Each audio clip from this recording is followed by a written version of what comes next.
Russia, winter 2015. The snow had swallowed everything, the roads, the rooftops, the sound of life itself. In a small town outside St. Petersburg, 15-year-old Evelina lay on her bed, the glow of her phone painting her face blue. The clock read 2:47 a.m. She scrolled endlessly through VKontakte, Russia's biggest social network. The posts were the same: memes, friends, boredom. Until one new group appeared in her feed. F57, the Sea of Whales. Its profile picture showed a whale rising through storm clouds. The description read only, "Would you dare to dive?" She clicked. The page was almost empty, just a handful of cryptic posts, a few photos of gray oceans, a razor blade glinting in blue light, and one pinned post, written in perfect English: "Wake up at 4:20. Step outside.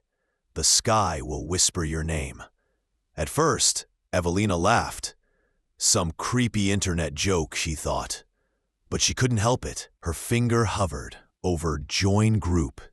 She clicked. Within minutes, a message popped up from a user named Philip. "Welcome, Evelina. This isn't a game. This is the truth you've been avoiding." Something inside her twitched. Fear, curiosity, loneliness. She couldn't tell. She didn't answer, but she didn't leave the group either. That night she woke at 4:20 a.m., half asleep, phone still in hand. Outside, the street was ghost silent. Snowflakes fell like ash. When she unlocked her screen, another message was waiting. "You did well. The whale sees you now." Evelina's hands trembled. Who was this person? How did they know she'd actually woken up? She tried to laugh it off, but the sound died in her throat. The next post appeared the following evening. Task number 2. Draw a blue whale on your arm. Use a blade. Don't be afraid of pain. Pain is cleansing. She froze. The comments were filled with photos, wrists, arms, legs, all marked with red lines and shaky outlines of whales. Under one photo, someone had written, "The sea is calling." Evelina closed the app. Her heart pounded, but her mind whispered, "They're just pretending. None of this is real." Still, she couldn't stop thinking about it. At school, her friend Natasha noticed the shadows under her eyes.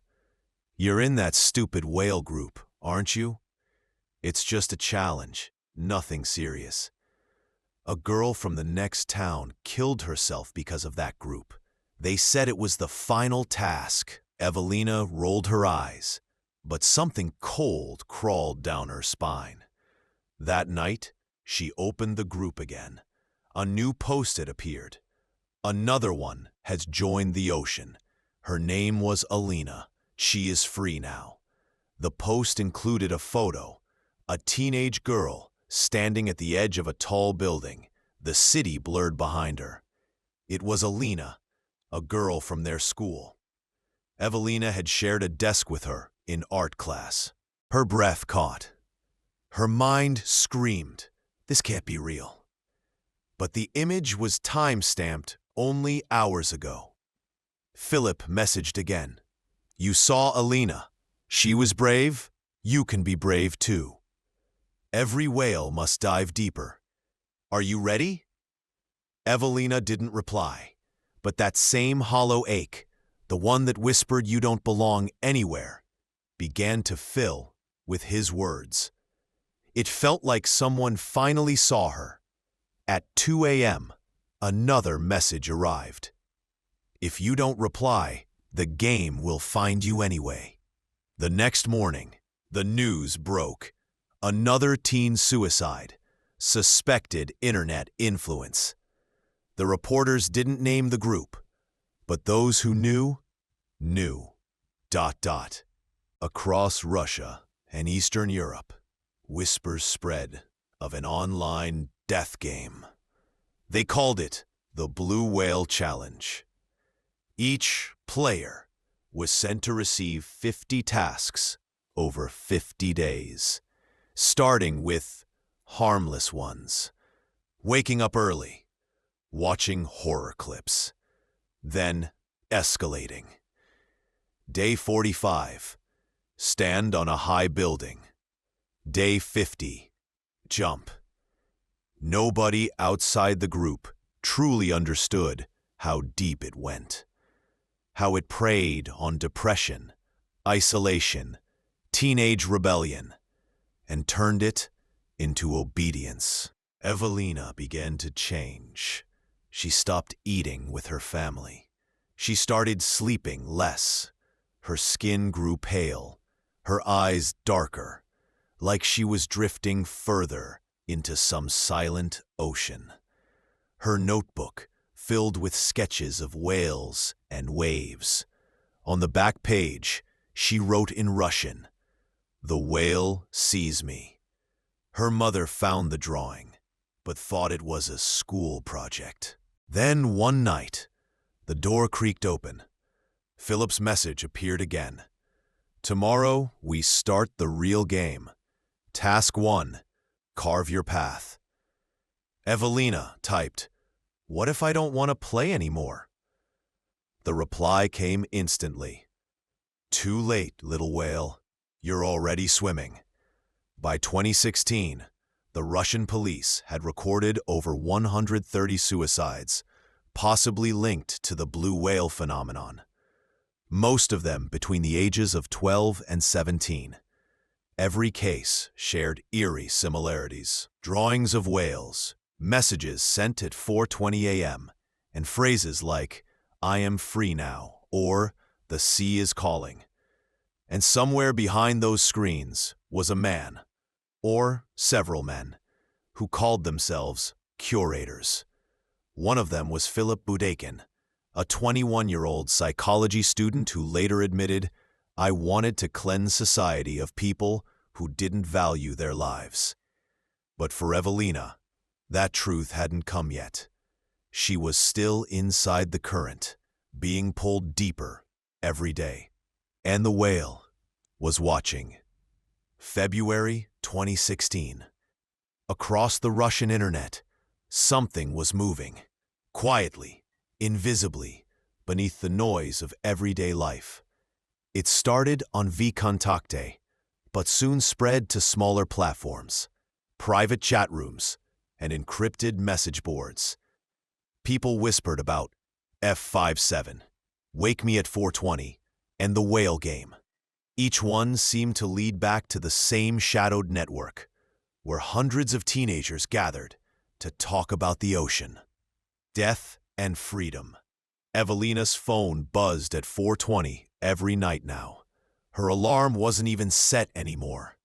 The messages came like waves, soft, rhythmic, hypnotic. "Good morning, whale. The world doesn't need you, but we do. You're one of us now." She tried to delete the group once, but a new message appeared seconds later. "You can't leave. You already belong to the sea." Her breath caught, and for the first time, she believed it. Meanwhile, journalists had begun to notice the pattern. One by one, local papers reported teen suicides marked by eerie digital trails, similar profile photos, identical messages. A girl in Ufa, a boy in Kazan, twins in Novosibirsk, all found dead, all members of small online death groups. The Russian Investigative Committee opened a file. Case F57. They didn't yet know that name came from a banned VK group itself, a digital echo of an earlier suicide forum that had been quietly deleted months before. But on dark corners of the internet, F57 wasn't dead. It was evolving. Evelina's curator, the user known as Philip, began assigning daily tasks. Day 1, wake at 4:20 a.m. Day 2, watch a horror film alone. Day 3, cut the shape of a whale into your arm. The instructions arrived like commandments. Precise, ritualistic, impossible to ignore. Some tasks were simple. Listen to the music we send. Volume high, eyes closed. Stand on the edge of your balcony for exactly 3 minutes. Others were cryptic. The whale rises when you let go. The sea remembers what the land forgets. Evelina followed each one, not because she wanted to die, but because she wanted control. In a life where everything felt gray, the tasks gave her purpose. Someone was watching her, waiting for her. That was enough. Investigators later discovered hundreds of these conversations, buried in deleted chats and private DMs. The messages were sent from dozens of accounts, many using similar language, all connected by the same philosophy.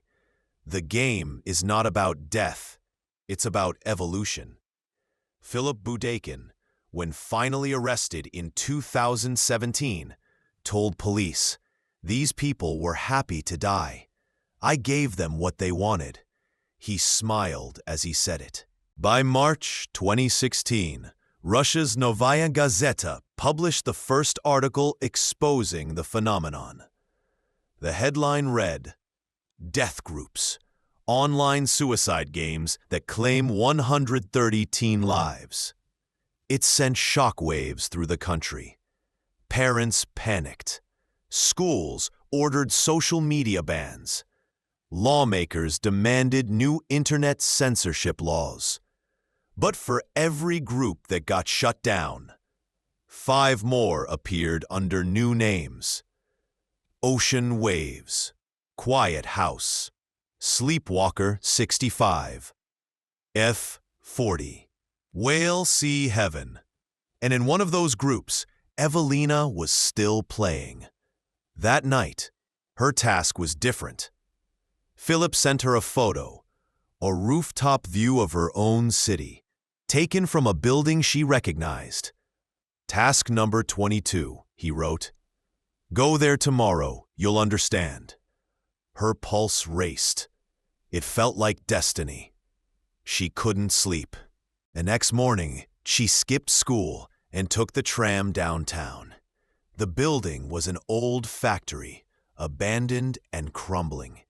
Snow had covered the entrance, but someone had left footprints in the frost. She climbed to the top.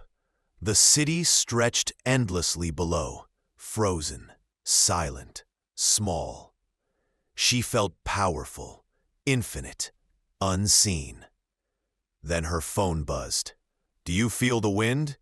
That's the ocean calling." She closed her eyes, arms spread wide, the wind biting her skin. For a moment, she thought she heard it, waves crashing somewhere far away. Then a second message, "Not yet. You still have 28 days." She laughed, trembling, and somewhere deep inside, part of her began to believe that the sea really was waiting. Meanwhile, in Moscow, digital forensics expert Alexei Milnikov was tracing the first connections between the user accounts. Using VK's database leaks and dark web mirrors, he discovered something chilling. Most of the curator profiles were fake, but many were controlled from one central IP, a dormitory near St. Petersburg State University. When police raided the room, they found computers filled with chat logs, encrypted messages, and a spreadsheet titled 50 Tasks. Active whales. Next to each username were progress notes. Task 10 complete. Weak, but improving. Task 25. Hesitation. Needs encouragement. Task 49. scheduled for 6 a.m. April 15th. That last column sent shivers down the investigators' spines. It meant someone had planned exact suicide times, in batches. Evelina's journal entries, later recovered by police, paint a descent almost too quiet to notice. She wrote about feeling lighter, about leaving the shore soon, and one line that haunted her mother forever. "When I close my eyes, I see the sea. It looks peaceful. I want to go there." By the end of March, her family began to sense something was wrong. Her mother found blood on the bathroom tiles. When she asked, Evelina smiled and said, "Just art for the challenge." Her mother thought it was some kind of performance project. That night, Philip messaged her again. "You did well. You climbed the factory. You faced the wind. Now you must cut ties with everyone. Friends, family, all of them. The sea is your family now." Evelina hesitated. She typed, "Why are you doing this?" He replied, "Because you're special. Because you were chosen to see what others can't." F-57 isn't a death game, Evelina. It's an awakening. And just like that, she was his again. By early April 2016, the pattern was clear and horrifying. Dozens of VK accounts linked by a web of identical images, whales, ocean waves, and pale blue moons. Each account followed the same rhythm. 50 days of escalating tasks, each one darker than the last. And on the final morning, just before dawn, the player would climb to a high place and jump. Investigators named it the 50-Day Challenge. But inside the game, players simply called it the journey. Evelina was on day 27. The sea was calling louder now. Her curator, still the same calm, soft-voiced figure known only as Philip, had grown more affectionate. He told her she was beautiful in her silence, that the ocean could hear her heartbeat. Sometimes she would whisper back into the void of her dark bedroom, "Can you really hear me?" And a message would appear seconds later. Always. It was intoxicating. It was love, at least the kind she thought love might feel like. Each day brought new rituals. Day 30. Draw a whale on your wrist. Post it online. Day 32. Climb to the highest place in your city. Don't jump. Just look down. Day 37.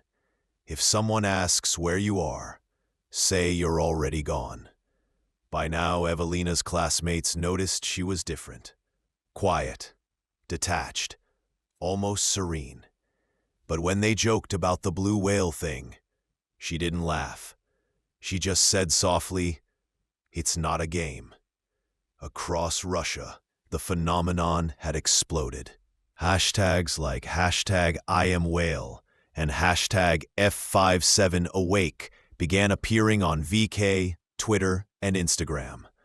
Coded signals between those who claimed to be awake. Authorities tried to trace the source, but it spread too fast. New groups appeared hourly. Administrators used anonymous proxies, VPNs, encrypted chat apps. It wasn't a single person anymore. It was a movement. In a press briefing, an investigator described it perfectly. "It's like fighting fog. Every time we grab it, it changes shape." Meanwhile, Evelina's tasks grew personal. Her curator asked her to send photos. Her room, her school, the view from her window. He wanted to see her world. She didn't think twice. But what she didn't know was that the police were already analyzing similar photos from dozens of victims. Each one revealed clues: city skylines, landmarks, power lines, breadcrumbs that traced back to the same coordinates. St. Petersburg. And one name that kept surfacing in the logs: Philip Budeikin. Philip was 21, a failed psychology student, expelled for unethical experiments on classmates. He called himself a sound engineer of souls. Online, he was a myth. In person, he was quiet, calm, unnervingly articulate. When investigators finally interrogated him months later, he said, "I didn't create death groups. I created purification. Those kids were biological waste. I just helped them leave the system." ... He smiled when he said it. The kind of smile that makes you feel the temperature drop. But back in April 2016, Evelina didn't know his name yet. To her, he was just Philip, her guide, her only friend. She wrote in her diary, "He says the sea forgives everything. He says pain is a door. I think I can hear the waves when I close my eyes." Day 43. The tasks turned physical. She was told to cut deeply this time. Not too deep. Just enough to remember who you are. She obeyed. That night, she took a photo, thin red lines across her wrist, the whale still faintly visible. She uploaded it to VK with the caption, "Almost free." Within minutes, dozens of likes appeared, most from other whales. Some from strangers who simply commented, "See you in the sea." At this stage, the police investigation was in chaos. The media had fueled hysteria. Numbers like 130 suicides splashed across front pages.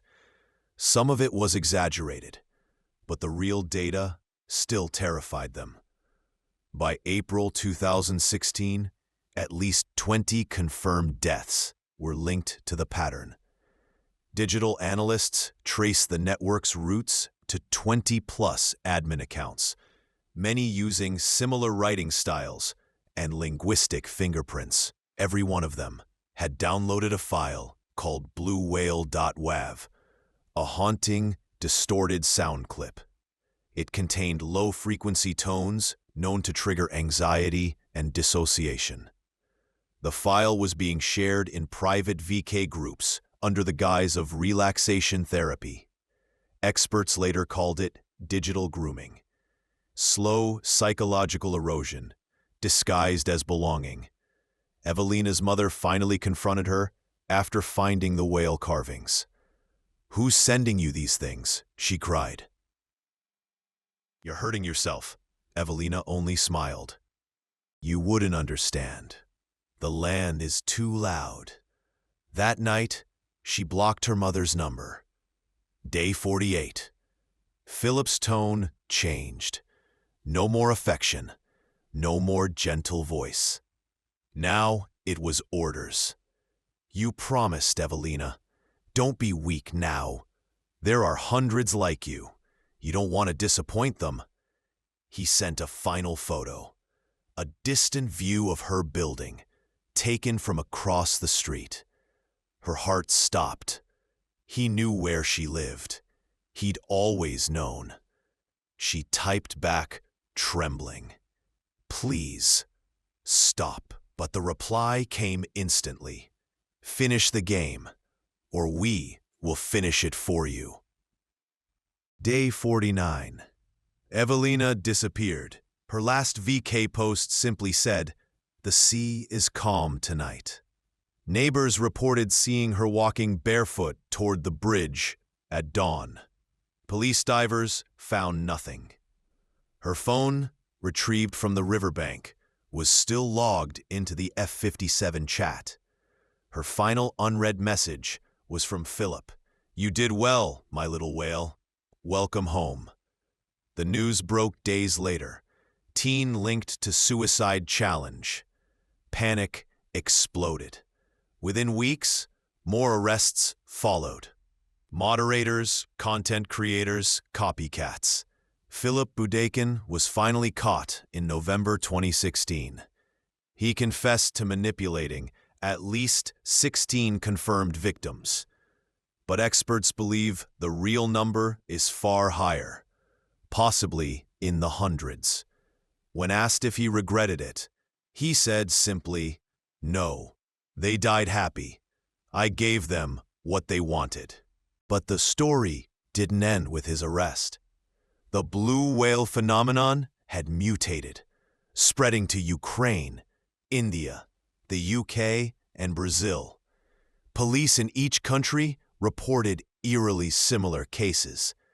Teenagers receiving mysterious online tasks, always ending on a rooftop or near a bridge. The game had become a legend, digital folklore that refused to die. In Russia, Evelina's mother started a foundation for online safety, named The Light Above the Sea. She told reporters, "They stole my daughter through a screen. I want to warn others before it's too late." But deep in corners of Telegram and Discord, screenshots still circulate. Whale drawings, midnight alarms, a single message: "Wake up, whale, it's time." And no one really knows if it's over. By the time Philip Budakin was behind bars, the monster he'd built had already outgrown him. The Blue Whale Challenge wasn't just an online group anymore. It was an idea, a ritual that had found a way to replicate itself through whispers, screenshots, and broken hearts. And even after Philip's arrest, the echoes kept surfacing. In chat rooms, in late-night phone notifications, in the minds of those who had looked too long into the digital abyss. It began with a sound. Investigators at the St. Petersburg Cybercrimes Unit played the file labeled bluewhale.wav inside an audio lab. At first, it was just static, like waves crashing in a tunnel. But underneath that white noise, a slow hum pulsed at 19 hertz, a frequency barely audible to the human ear. Below the threshold of hearing, but strong enough to trigger discomfort, anxiety, nausea. A psychologist who assisted with the case later said, "It wasn't hypnotic, it was conditioning." The sound created a state of fear, and then the curator became the only source of comfort. It's textbook psychological dependency, just digital. The curators knew exactly what they were doing. The more police studied the game, the more it resembled a cult. Not random violence, but organized recruitment. Victims were groomed methodically. First, find loneliness. Then, replace it with purpose. Finally, make death seem like a reward. An analyst's report listed the pattern. 1. Isolation, cutting players off from family and friends. 2. Submission, obedience through small, daily commands. 3. Dependence, the curator becomes a savior figure. 4. Desensitization, exposure to self-harm, gore, and death imagery. 5. Sacrifice, the final act. Every task was a psychological calibration. Every message, a step closer to surrender. In Moscow, digital profiler Nadja Sokolova spent months tracing curator accounts.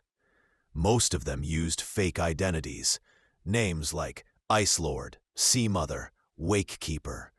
But what terrified her most was not who they were, it was how many.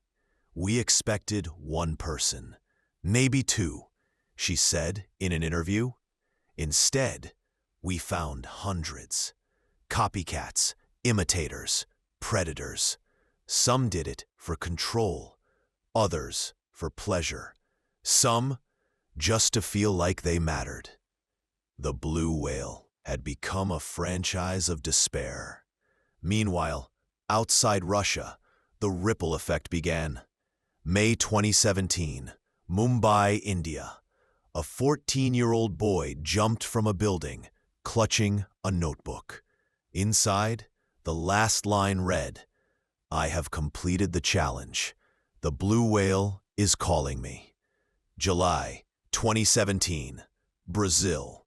Police discovered secret WhatsApp groups sharing identical 50-day lists. Members were told, "Do not speak, do not question, just swim." August 2017, United Kingdom. 2 teens hospitalized after attempting self-harm posted videos referencing "the sea awaits." The internet had no borders, and once an idea like this was born, it could not be buried. Evelina's story was just one of many. Her death, and the hundreds that followed, had become symbols in an ongoing war, a war between connection and control. To the families, it felt like black magic through a smartphone screen. But the experts knew better. It wasn't sorcery, it was psychology, weaponized. A forensic psychologist, Dr. Anton Belov, described it in stark terms. They didn't need to see their victims. They just needed to know how loneliness sounds in text. Every emoji, every ellipsis, it told them who was ready to break. He compared the curators to cult leaders, not violent by hand, but by manipulation of belief. He added, they convinced children that the world above the sea was cruel, and that the sea was peace. That's not a game. That's religion turned inside out. At the heart of this psychological labyrinth was something even darker, the illusion of choice. Victims thought they were choosing to play, but from the moment they accepted the first task, the game had already chosen them. Each step blurred the boundary between curiosity and compulsion, and soon, reality itself began to bend.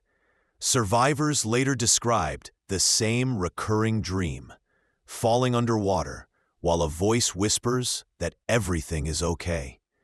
Some said they still heard the sound of waves whenever they closed their eyes, even years later. Among those survivors was Sasha M., a 16-year-old from Novosibirsk. She was on day 45 when police traced her account and intervened. They found her standing at the edge of an abandoned building, phone in hand, ready to jump. Months later, in therapy, she recalled, "He said if I didn't do it, my parents would die. He sent me a photo of my school. I thought he was God." She still couldn't say his name aloud. By late 2017, the Russian government officially banned blue whale-related content and keywords. Platforms like VK, YouTube, and Instagram purged hashtags, blocked hundreds of groups, and added suicide prevention links. But the damage was irreversible. Screenshots, task lists, and recordings were already archived in private forums and encrypted drives. The virus had gone dormant, not dead. Experts warned, as long as there's pain, there will be someone willing to weaponize it. By 2018, similar challenge games appeared. Fire Fairy, Momo, Silent House. Each one borrowed from Blue Whale's blueprint: fear, obedience, and the illusion of mystery. The media, hungry for headlines, amplified the hysteria, often spreading the very fear that the gains thrived on. A BBC journalist later reflected, "Every time we said the name Blue Whale on air, Another kid went looking for it. Silence, it turned out, was safer than exposure. Yet there was one silver lining: awareness. Schools introduced digital safety programs. Parents began to watch, to listen, to ask the right questions. A movement called #LightTheSea emerged. Young people reclaiming the whale symbol as one of healing, not harm. Artists began painting whales on city walls with the words, "You are not alone."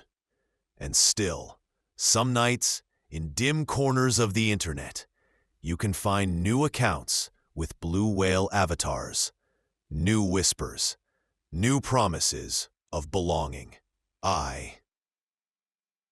Investigators still receive reports. The pattern is always the same. A DM at 3 a.m., a voice that says, "Let's play," and a child who doesn't realize the game never ends. Dr. Belov's final note in his report: the ocean is vast, but so is the internet. And in both, if you dive too deep, you might never come back up. They called themselves curators, not leaders, not killers, just guides, shepherds of despair. And somewhere deep in the digital underworld of 2016, a small network of them watched as thousands of teenagers across Russia, Ukraine, and Europe began to play their game. It started small. A private VK group, one of many in Russia's Facebook-like network. The group's title was nothing alarming: "Wake Me Up at 4:20. But inside, it was something else entirely. Members were instructed to perform small, strange tasks. Draw a whale on your arm, stay awake for 24 hours, climb to the highest building in your city and take a picture. 50 days, 50 tasks. On the 50th, take your life." Investigators would later discover that the groups weren't random. They were organized, managed, every post scheduled, every participant monitored. It wasn't a game at all. It was social engineering on a scale the world had never seen before. At the center of it was a man who called himself Philip Liss. His real name was Philip Budakin, a psychology student from Russia who believed he was cleansing society. He said in court later, "They were biological waste. I was giving them meaning." He claimed he could identify people who were ready, those already at the edge of despair, and lead them toward their final liberation. His followers, scattered across hundreds of online groups, obeyed him with eerie devotion. Cut 2. Police raids. Officers smashing through apartment doors, computers being seized. By the time Russian police began cracking down, more than 130 deaths across Russia and Eastern Europe had been linked, directly or indirectly, to blue whale groups. Most of them were under 18. The youngest was 12. But what made the game so powerful wasn't just manipulation. It was community. Each player believed they weren't alone. They shared scars, stories, midnight photos, all under the same digital symbol: a blue whale, drawn in pen or cut into skin. The whale became an emblem of hopelessness and belonging. Those who felt unseen suddenly had someone watching them, telling them they were special, chosen, part of something secret and pure. Journalists later described the phenomenon as suicide cult meets social media challenge. But for the kids inside it, it didn't feel like a cult. It felt like purpose. For the first time, someone spoke to them like they mattered, even if it led them toward death. When police traced one of the earliest victims, Yulia Konstantinova, age 15, her social media page told a haunting story. Her final post was a single photo of a blue whale and a caption, "The end." The day before, she'd written, "Senses lost, end." Then she jumped from a high-rise building. Another girl, Veronika Volkova, left similar clues. Messages that seemed poetic until you read them in sequence. The meaning is gone. Forever. Nothing will fix it. Each line was scheduled, posted at exact intervals. Police later discovered that the curator instructed her when to post them. It was performance, a countdown to the final task. In one chilling interrogation recording, a captured curator describes his job. "You must build trust. You talk for weeks. You find their weakness, family, loneliness, love. You become their friend. Then you start giving them tasks. Slowly. Each one takes something from them. Sleep, hope, fear, until they have nothing left except you." When asked why, he shrugged. "Because I can." By early 2017, international media had caught on. Headlines exploded. The suicide game spreading across Europe. Deadly online challenge claims teen lives. Panic spread as schools, parents, and governments began banning the symbol, blocking sites, launching task forces. But the thing about the internet, once it's out, it's never gone. Blue Whale wasn't one site. It wasn't even one person. It was a contagion. Every time a group was deleted, 10 more appeared under new names. Sea of Whales, Quiet House, Wake Me at Dawn. Everywhere, the same number. Hashtag F57. No one knew what it meant. Some said it was a secret code. Others said it was the ID of the original VK page that started it all. To the victims, it didn't matter.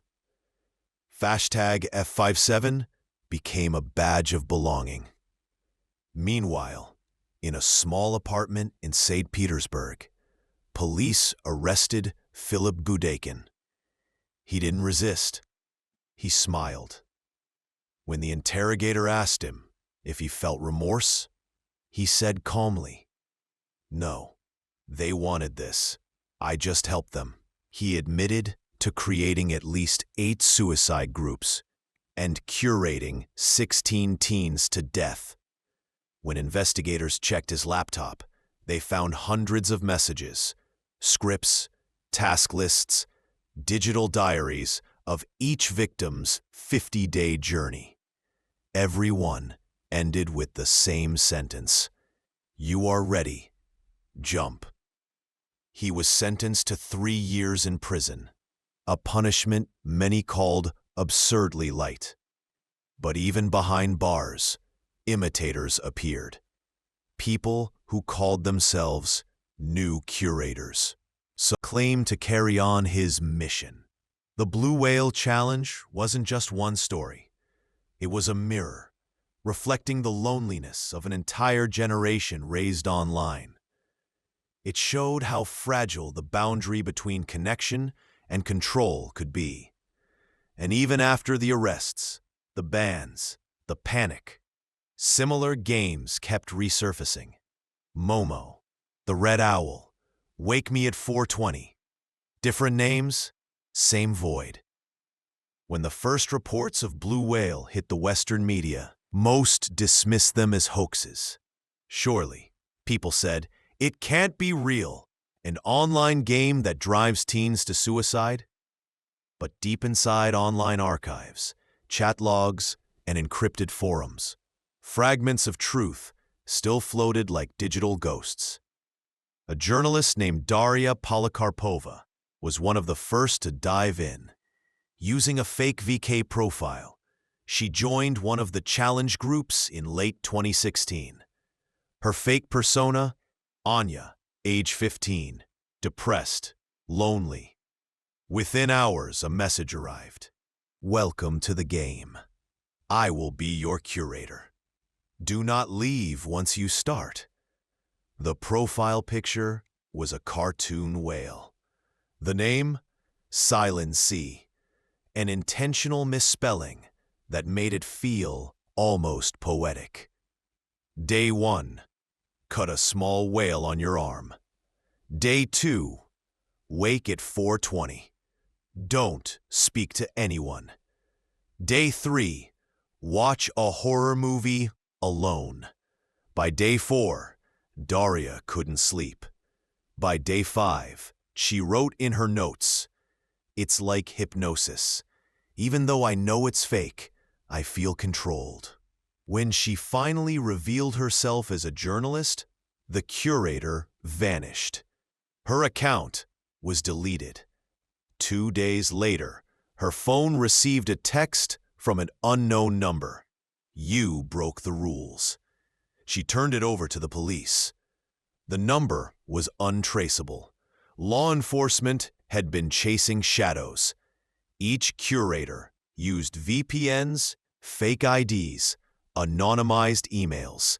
And yet, what they left behind were patterns, linguistic tics, signature phrases, emojis, and timestamps that formed a digital fingerprint. One investigator described it like hunting a ghost in the ocean. You only see ripples. They found that the structure of the 50-day challenge was psychologically strategic. The early tasks broke sleep cycles. The middle tasks induced fear and dependence. The final ones erased empathy and resistance. In essence, the game rewired the brain, replacing reality with ritual. One of the few survivors willing to speak publicly was Alina, a 17-year-old from Omsk. She had completed 49 of the 50 tasks before her mother intervened. Her voice trembled in the documentary interview. "He told me that if I stopped, my family would die. He sent me pictures of my street, my school, my house. He said he had people watching." Police later confirmed the photos were likely pulled from her own social media. But the illusion was enough to trap her completely. When asked what she felt toward her curator, she paused for a long time before whispering, "Love." Meanwhile, on the internet, the story took a new shape. Hashtags like #BlueWhaleChallenge flooded TikTok, Twitter, and YouTube. Some users mocked it.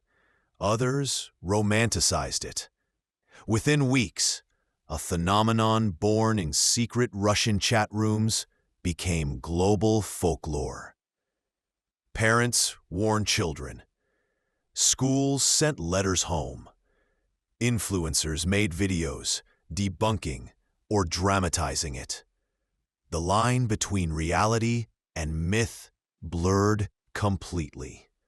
For every confirmed death, dozens were rumored. Some were suicides with no connection at all. But the symbol, the whale, was there. And so, the legend fed itself.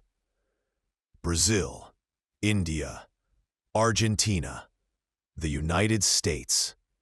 In each, authorities warned of online groups mimicking blue whale. In Mumbai, a 14-year-old boy was found dead after searching how to play blue whale game. In Chile, schools were placed on lockdown after multiple students reported receiving curator messages. By 2019, The name Blue Whale had become shorthand for digital horror, a metaphor for the invisible dangers lurking behind the glow of a smartphone. When asked in a later interview if he still believed in his mission, Philip Budeikin said, "People misunderstand me. I was not a killer. I created art. Art that only the sad could understand." He smiled when asked if he would do it again. If the world still needs cleansing, yes. Authorities now believe the number of direct deaths linked to the original challenge was likely between 30 and 100, not thousands as media once claimed. But the fear it created was immeasurable. Even years later, online safety researchers still track remnants of the challenge, hidden under new hashtags, new languages, new platforms. It became less a game, more a virus, evolving with every ban. To some, Blue Whale was a tragedy born of loneliness. To others, a warning of how unchecked connectivity can become a weapon.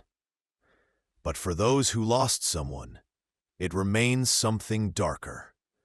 Proof that evil no longer needs a gun or knife to kill. Just Wi-Fi. One mother, Svetlana Petrova, whose 16-year-old daughter jumped from a roof in 2016, said, "The police took his computer, but the real killer was not one person. It was the feeling that no one saw her. And when someone finally did, it was too late." The symbol of the whale, once sacred and vast, now carries a different meaning online. To some, it's a warning. To others, a trigger. And to those who survived, it's a scar, one they carry quietly in their memories and on their skin. "Every time I see a whale image," Alina says, "I remember the game. I remember how easy it was to fall in." In 2023, digital forensics teams identified new suicide games emerging on Telegram and Discord, often copy-paste clones of Blue Whale, run by people too young to understand the blood behind the symbol. Psychologists call it mimetic contagion, an idea so viral it survives even when no one wants it to. It mutates, adapts, disguises itself, sometimes as an art project, sometimes as a challenge, sometimes as a joke. But the effect is always the same: despair amplified through connection. Somewhere, another message is being sent. Another lonely kid is typing back. And the game begins again.